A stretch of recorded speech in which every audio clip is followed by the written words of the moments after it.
بسم اللہ الرحمن الرحیم۔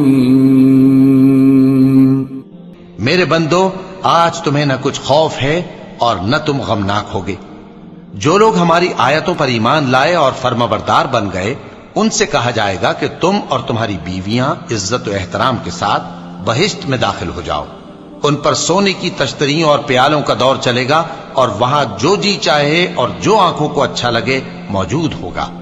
اور اے اہل جنت، تم اس میں ہمیشہ رہو گے، اور یہ جنت جس کے تم مالک بنا دیے گئے ہو تمہارے اعمال کا صلہ ہے۔ یہاں تمہارے لیے بہت سے میوے ہیں جن کو تم کھاؤ گے، اور گناہگار یعنی کفار ہمیشہ دوزخ کے عذاب میں رہیں گے، جو ان سے ہلکا نہ کیا جائے گا، اور وہ اس میں نا امید ہو کر پڑے رہیں گے۔ اور ہم نے ان پر ظلم نہیں کیا، بلکہ وہی اپنے آپ پر ظلم کرتے تھے۔ اور وہ پکاریں گے کہ اے مالک، اے دوزخ کے نگراں، تمہارا پروردگار ہمیں موت ہی دے دے۔ وہ کہے گا کہ تم ہمیشہ اسی حالت میں رہو گے۔ ہم تمہارے پاس حق لے کر پہنچے، لیکن تم میں سے اکثر حق سے ناخوش ہوتے رہے۔ کیا انہوں نے کوئی بات ٹھہرا رکھی ہے؟ تو ہم بھی کچھ ٹھہرانے والے ہیں۔ کیا یہ لوگ یہ خیال کرتے ہیں کہ ہم ان کی پوشیدہ باتوں اور سرگوشیوں کو سنتے نہیں؟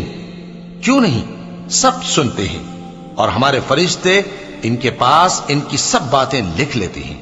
کہہ دو کہ اگر رحمان کے لیے اولاد ہو تو میں سب سے پہلے اس کی عبادت کرنے والا ہوں۔ یہ جو کچھ بیان کرتے ہیں، آسمانوں اور زمین کا مالک جو عرش کا بھی مالک ہے اس سے پاک ہے۔ تو ان کو بک بک کرنے اور کھیلنے دو، یہاں تک کہ جس دن کا ان سے وعدہ کیا جاتا ہے اس کو دیکھ لیں۔ اور وہی آسمانوں میں بھی معبود ہے اور وہی زمین میں بھی معبود ہے، اور وہ حکمت والا ہے، علم والا ہے، اور وہ بہت بابرکت ہے جس کے لیے آسمانوں اور زمین اور جو کچھ ان دونوں میں ہے سب کی حکومت ہے، اور اسی کو قیامت کا علم ہے، اور اسی کی طرف تم لوٹ کر جاؤ گے۔ اور جن کو یہ لوگ اللہ کے سوا پکارتے ہیں وہ تو سفارش کا کچھ اختیار نہیں رکھتے۔ ہاں، جو علم و یقین کے ساتھ حق کی گواہی دیں وہ سفارش کر سکتے ہیں۔ اور اگر تم ان سے پوچھو کہ ان کو کس نے پیدا کیا ہے تو کہہ دیں گے کہ اللہ نے۔ تو پھر یہ کہاں بہہ کے پھرتے ہیں؟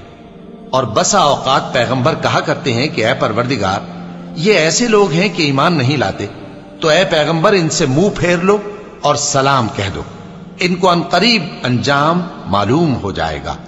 صدق اللہ العظیم۔